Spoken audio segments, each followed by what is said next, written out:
வணக்கம் சங்கரா தொலைக்காட்சி நேயர்களே. காஞ்சி மகான் என்கின்ற ஒரு பரந்த ஆலமரத்தின் நிழலில் மீண்டும் உங்களை சந்திப்பதில் மகிழ்ச்சி கொள்ளுகிறேன். சித்த சுத்தியும் சுத்த சைவமும் அப்படின்னு இருக்கு. சித்த சுத்தி, சுத்தம் பண்ணணும். அழுக்கேற அழுக்கேற தேய்க்க வேண்டும், அயராமல் முப்போதும் துடைக்க வேண்டும், பழுதின்றி பளபளக்கும் போதில் அங்கே பதறாமல் நம் முகத்தை பார்க்க வேண்டும். ஒரு பாத்திரம் அழுக்கேறும், தேய்க்காம விட முடியுமா? அழுக்கேற அழுக்கேற தேய்க்க வேண்டும் அப்படின்னும் பொழுது என்ன பொருள்? நீங்கள் தேய்க்க தேய்க்க அழுக்கேறி கொண்டிருக்கும் தானே பொருள், இல்லையா? கண்ணாடி துடைப்பீங்க, துடைச்சி 2வது முறை அதுல தூசு படியும், துடைக்கத்தான் வேணும். எனவே அயராமல் முப்போதும் துடைக்க வேண்டும். அந்த நாள்ல வீடு 3 முறை கூட்டப்படும், பெருக்கப்படும். இப்ப அப்படி இல்லை. காலை, அந்த மதியம், மாலை 3 வேளை கூட்டப்படுது. நான் பார்த்திருக்கிறேன் சின்ன குழந்தையா இருக்கும் பொழுது. அழுக்கேற அழுக்கேற தேய்க்க வேண்டும், அயராமல் முப்போதும் துடைக்க வேண்டும். அப்புறம் பழுதியின்றி பளபளக்கும் போதில் அங்கே பதறாமல் நம் முகத்தை பார்க்க வேண்டும். எப்ப முகத்தை பதறாம பார்க்க முடியும்? கண்ணாடியோ இல்ல அந்த பாத்திரமோ அது அசையாமல் ஆடாமல் இருக்கும் பொழுது நம் முகம் அங்கே தெளிவாக தெரியும். இது நினைவில் வைத்துக் கொண்டு சித்த சுத்தியை பார்ப்போம். சித்தம் என்பது என்ன? தேகம் இருக்கு, அதுல புலன்கள் பொறிகள் பொருத்தப்பட்டிருக்கின்றன. அதற்கப்புறம் மனம் என்ற ஒன்று தளம் இருக்கிறது. மனம் என்பது ஒண்ணும் கிடையாது, எண்ணங்கள் தான் மனம். ஓயாமல் மாறிக்கொண்டே இருக்கக்கூடிய எண்ணங்கள் இதுதான். Mind is nothing but a ceaseless flow of thoughts. There is nothing, mind is not an entity by itself. If there is no thought, there is no mind. எண்ணம் என்று ஒன்று இல்லையானால் மனம் என்ற ஒன்று அங்கே இல்லாததாகி விடுகிறது அல்லது தீர்ந்து போகிறது என்றே நாம் கொள்ள வேண்டும். இந்த மனதினுடைய மேல் தளம் இன்னொரு பரிணாமம் புத்தி. அது விவேகம், field of discretion and discrimination. அது புத்தி. இதை செய்யலாமா செய்ய வேண்டாமா என்கின்ற முடிவுகளை எடுப்பது. அதற்கு பின்னால் இருக்கின்ற ஒரு தளம் முக்கியமானது சித்தம். அது சித்தம் ஆன்மாவினுடைய aura of the soul, atmosphere of the soul. ஆன்மா என்பது விளக்கு என்றால் சித்தம் என்பது வெளிச்சம் என்று நாம் பொருள் கொள்ளலாம். இந்த சித்தத்தில் தான் நம்முடைய முற்பிறப்பினுடைய வாசனைகள் பதிவுகள் இருக்கின்றன. பாலங்கள் பாலங்களாக பதிவுகள் அமைந்திருக்கின்றன. இதுதான் சித்தம். புலன் வழி மனம் உலகப் பொருளோடு தொடர்பு கொண்டு அந்த கோரிக்கையை ஒரு கோரிக்கை எங்கு பிறக்கிறது? இந்த சித்தத்தில் இருக்கின்ற வாசனைகளின் காரணமாக அந்த உந்துதினால் ஒரு பொருளையோ ஒரு நபரையோ நாடுகிறது மனம். அதற்கு இது சரியா தவறா என்கின்ற ஒரு முடிவை எடுக்கிறது புத்தி. அந்த முடிவு சித்தத்திற்கு காட்டப்படுகிறது. சித்தத்திற்கு அதுல வேலை இல்லை, சித்தத்திற்கு காட்டப்படுகிறது, செய்கை நிறைவேறி விடுகிறது. ஆனால் இந்த செய்கையின் விளைவு தேகத்துக்கோ மனதுக்கோ புத்திக்கோ நேர்வதில்லை. சித்தமும் ஆன்மாவும் ஒன்றர கலந்த நமக்குத்தான், உண்மையான நமக்குத்தான். எது நம்மில் உண்மையோ அதற்குத்தான் இந்த விளைவு ஏற்படுகிறது. இதுதான் நம்முடைய பெருங்கதையின் சின்ன சுருக்கம். அந்த சித்தத்துல முடிவு காட்டப்படுகிறது அப்படின்னும் பொழுது சித்தம் கண்ணாடி என்று புரிந்து கொள்ளலாம். அதுக்கு வேற வேலை கிடையாது. ஆனா அது சுத்தமா இருக்கணும். அதுல கண்டென்ட்ஸ் இருக்கக்கூடாது. சித்தம், if it is a container, it should not have contents. என்ன கண்டென்ட்ஸ் இருக்கக்கூடாது? இந்த வாசனைகள், தவறான எண்ணங்கள் இருக்கக்கூடாது. அது ஆடாத கண்ணாடியாய் இருக்க வேண்டும். ஆடின்னு பேர் வச்சாங்க பாருங்க கண்ணாடிக்கு. ஆடாத கண்ணாடியாய் இருக்க வேண்டும். கெட்ட எண்ணங்கள் தோன்றாமல் இருந்தால் சுத்தமாக இருக்கும். அவ்வளவுதான். கண்ணாடியிலேயே 2 விதமான மாசுகள் படியலாம். தூசு ரொம்ப சுலபமாக அதை துடைத்து விடலாம். கரை அவ்வளவு சுலபத்தில் அதை துடைக்க முடியாது. நல்ல எண்ணங்கள் கூட சில சமயம் சுமையாகி போகலாம், அவை கூட தூசாகி போகலாம். அவற்றை கையாள்வது எளிது.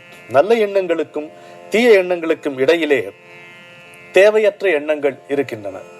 அப்படி ஒரு கார்ல அப்படி போயிட்டு இருக்கும் பொழுது ஒரு மலைப்பகுதியை பார்த்தோம்னா, இது எவ்வளோ என்ன குவாரி இருக்கு, இதுல எவ்வளோ டன்னு கல் இருக்கும், இந்த மாதிரி யோசனைகள் தேவையில்லாத எண்ணம். அவை நன்மையும் அல்ல தீமையும் இல்லை. இப்படி எத்தனையோ எண்ணங்கள் இருக்கும்.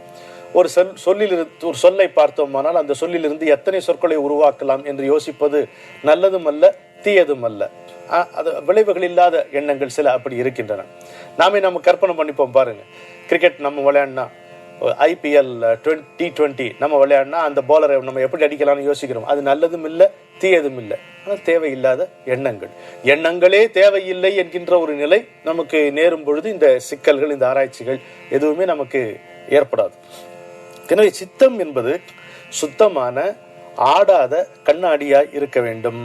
கெட்ட எண்ணங்கள் தோன்றாமல் இருந்தாலே அது சுத்தமாக இருக்கும். எப்ப ஆடாம இருக்கும்? ஒன்றிலே நிலைத்திருந்தால் அது ஆடாம இருக்கும். பாரதியார் மனதை பத்தி சொல்லுவார்ல, ஒன்றையே பற்றி ஊசலாடுவாய் அடுத்ததில் நில்லாமல் அடுத்தடுத்துலாவுவாய் பாரதியார். அது மாதிரி ஒன்றில் எது நிலையான ஒன்றோ, எதில் மட்டுமே நாம் நிறுவிக்கொண்டால் தப்பிப்போமோ, தலைகள் எல்லாம் நீங்கி விடுதலை அடைவோமோ, அந்த ஒன்றில் நாம் நிலைத்திருக்க வேண்டும். சித்தம் அதில் சித்தத்தில் எதை வச்சாலும் அது வாகி விடுகிறது சித்தம். எனவே சித்தத்தில் இறை என்கின்ற தத்துவத்தை, பேருண்மையை பதியம் போட்டால் அது சித்தம் முழுக்க வியாபித்து கொண்டு விடுகிறது. சித்தம் போக்கு சிவம் போக்காகிறது. அப்பதான் சிவம் போக்காகிறது. சித்தன் போக்கு அல்ல, சித்தம் போக்கு. சித்தத்தினுடைய போக்கு சிவனுடைய போக்காகிறது. We will not have any personal agenda or proposal. The Lord himself will conduct us. The work will flow through us. Love will flow through us. அது மாதிரி இருக்கும்.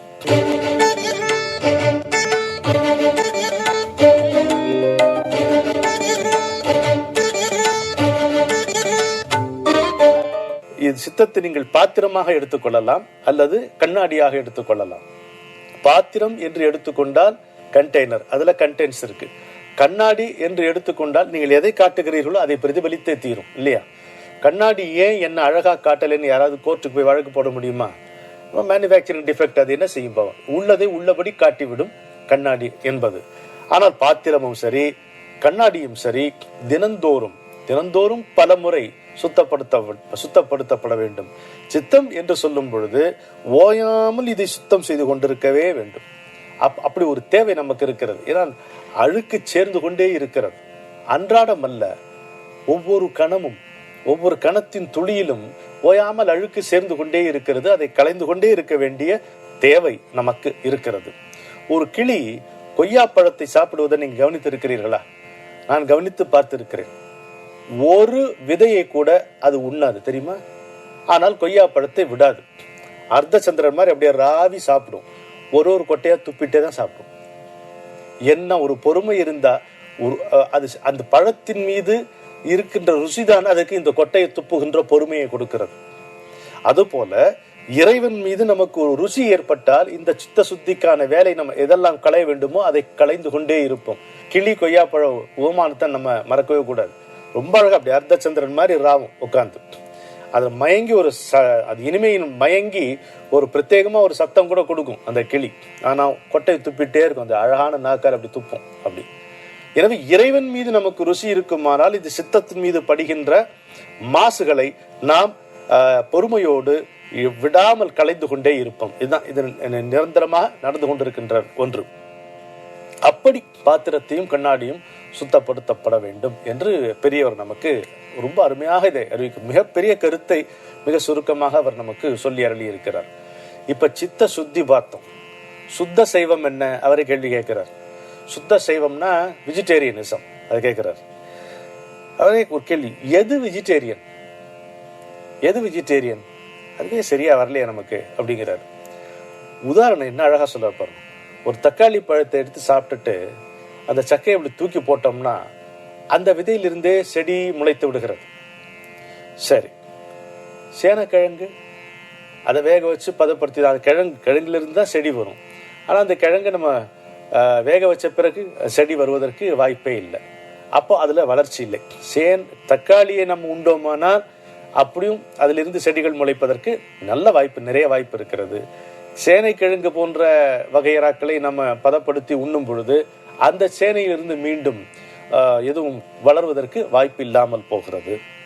மாம்பழம் தின்று கொட்டையை எறிந்தால் அதிலிருந்து மீண்டும் ஒரு மரம் முளைக்க வாய்ப்பு இருக்கிறது.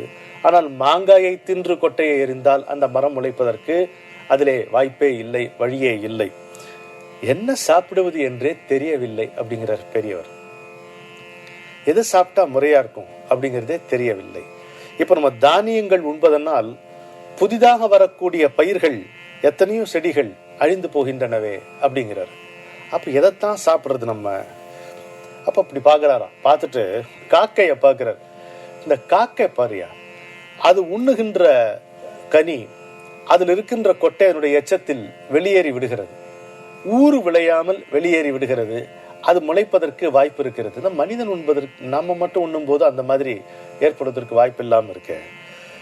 அகோரிகள் இருக்காங்க, வெரி ஃபியர்ஸ் அகோரிஸ். நீங்க கும்பமேளா போனீங்கன்னா அவங்கள பார்ப்பதற்கு வாய்ப்பு இருக்கிறது, நான் பார்த்திருக்கிறேன்.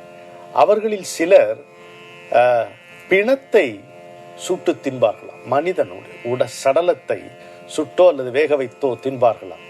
அதை அவர் பெரியவர் குறிப்பிட்டு சொல்றார், எதற்கும் பயன்படாத ஒன்றை அவர்கள் உணவாக்கி கொள்கிறார்கள். எதற்கும் பயன்படாத ஒன்றை, இதற்கு மேல் அது விளையாது என்று இருக்கின்ற ஒன்றை அவர்கள் உணவாக பயன்படுத்திக் கொள்ளுகிறார்கள். இப்படி இருக்குது. இன்னொரு பையன், ஒரு சின்ன பையன் வந்தா அவன் சொல்றான், பால் கூட குடிக்க மாட்டேன், ஏன்னா அது ஜீவ திரவம், அது நான் குடிக்க மாட்டேன் அப்படிங்கிறாங்க. பயிர்களும் உயிர்கள் தானே, பயிர்களும் உயிர்கள் தானே, அதை நம்ம அழிக்கிறோமே. அப்ப எது வெஜிடேரியன்? இவ்வளோ பில்டப் கேள்வி கேட்டு ஒரே பதில். இன்னொரு கத்திரி செடி போடலாம், இன்னொரு அவரை பந்தல் நடலாம், இன்னொரு ஆடு இன்னொரு மாடு உருவாக்க முடியுமா? முடியாது. முக்கியமா நம்முடைய சனாதன தர்மத்துல இது தெரிவிக்கப்பட்டிருக்கின்ற கருத்து என்ன என்றால், உயிர் என்பது வேறு, ஆன்மா என்பது வேறு. Life is different, self or the atman is different. ரெண்டையும் ஒன்றை போட்டு ஒன்று குழப்பிக் கொள்ளக்கூடாது. பயிர்கள் உயிர் பொருந்தியவை. உயிர் என்பது உயிரை தின்றுதான் வாழும். உயிர் என்பது உயிரை தின்றுதான் வாழும். உயிர்ப்புள்ள பொருள்களை தின்றுதான் இங்கே உயிர் வாழ முடியும். அதை நம்ம கவனமாக கருத்தில் எடுத்துக்கொள்ள வேண்டும். உயிர் தின்றே வாழும் உயிர் என்பதை நம்ம உற்று கவனிக்க வேண்டும். ஆனால் இப்போ தானியமோ காய்கறிகளோ கனிகளோ அது உயிரே தவிர ஆன்மா இல்லை. இதுதான் மிகப்பெரிய வேறுபாடு. ஒரு முறை நம்முடைய நிகழ்ச்சியிலேயே இந்த எது வெஜிடேரியன் என்பதை பற்றி நான் பேசியிருக்கிறேன். ஆனால் எனக்கு மீண்டும் மீண்டும் தொலைபேசியில பலர் அழைத்து அதை மீண்டும் ஒரு முறை சொல்லுங்கள்னார். மீண்டும் சொல்வதற்கு பதிலாக அவர் சொன்ன இன்னொரு கருத்தை, இன்னொரு இடத்துல அவர் சொல்லி இருக்கிற கருத்தை உங்களுக்கு முன்னாலே நான் விரிச்சு வைக்கிறேன், அவ்வளவுதான்.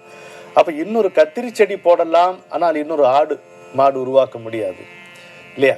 அதைத்தான் அவர் சொல்லுகிறார். உயிர் வேறு ஆன்மா வேறு என்பதை புரிந்து கொண்டால்தான் நமக்கு எது வெஜிடேரியன் என்பது புரியும் என்று தெளிவாக சொல்லி இருக்கிறார். இந்த கருத்து மீண்டும் இன்னொரு சுற்று வரும் என்றே தான் நினைக்கிறேன். ஏனென்றால் இதை கேட்டு நீங்கள் என்ன கேள்வி கேட்கப் போகிறீர்களோ அதை பொறுத்துத்தான் என்னுடைய அடுத்த சுற்று தொடரும். இன்றைக்கு என்ன மகா வாக்கியம்? இந்த சித்த சுத்திக்கும் சரி சுத்த சைவத்துக்கும் பொருத்தமாகவே இந்த மகா வாக்கியம் அமைந்திருக்கிறது. என்ன சொல்கிறார்? எதிலுமே அளவறிந்து அந்த மட்டத்தோடு இருக்கும் மனோபாவம் வந்தால்தான் சாந்தி கிட்டும். Be measured, exercise restraint. Only by acquiring this attitude, peace will dawn. Peace will dawn upon us. எதிலுமே அளவறிந்து அது இருக்கணும்.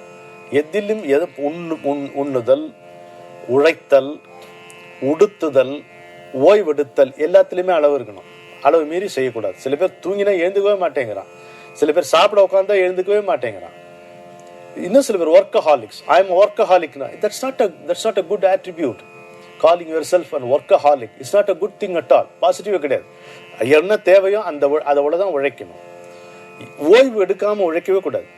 உணவு, உடை, உறக்கம், உழைப்பு, ஓய்வு இதெல்லாம் ஒரே மாதிரி ஒரு மலரினுடைய தளங்கள் மாதிரி இருக்கணும். அப்பதான் மனிதனுக்கு நிம்மதி கிட்டும். அப்போ நாம் ஈடுபடக்கூடிய எதிலும் கூட அளவு இருக்கணும். ஈடுபடக்கூடிய அளவு இதுல நமக்கு வந்ததுன்னா எண்ணங்களிலும் ரெஸ்ட்ரெயின்ட் வரும். எண்ணங்களிலும் அளவாக இவ்வளோ. do not think unnecessarily. என்னுடைய குருநாதர், don't think unnecessarily. அப்ப எந்த அளவு இதுக்கு யோசித்தால் போதுமோ தெரியும். அப்பொழுதுதான் முக்கியமாக சிந்திப்பதற்கும் கவலைப்படுவதற்கும் உள்ள வேறுபாடு நமக்கு தெரியும். worrying is not thinking என்பார். அதனால இந்த ரெஸ்ட்ரெயின்ட், இந்த மெஷர்டு அப்ரோச், இந்த ஆட்டிடியூட் இருந்தால் சாந்தி நமக்கு பிறக்கும். அது கட்டாயம் நமக்கு சித்திக்கும். அவருடைய அருள் நமக்கு இருக்கிறது என்று சொல்லி விடைபெறுகிறேன். வணக்கம்.